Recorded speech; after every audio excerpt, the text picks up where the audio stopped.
Azərbaycan rüzgar bir rayonunda olsa bunu güzəşli hesab eləmək olardı.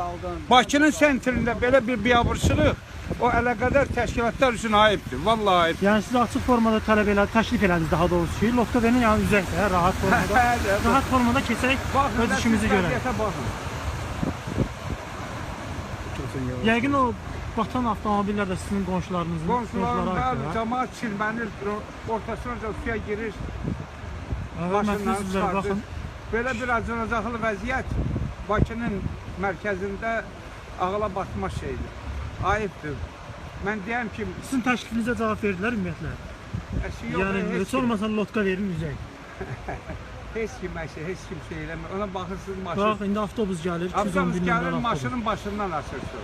Bax, təxminən özü ilə bir sel dalğası gətirir. Bizi burada bitər eləyəcək, bax. Bəli, görürsün. Hörmətli üzvlər, baxın bu görüntüyə. Özü ilə nəhəc bir dalğa gətirir. Hani yavaş yavaş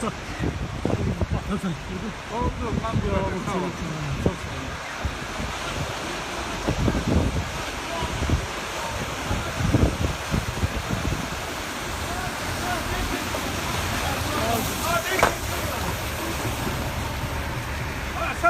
Tsunami diye tsunami.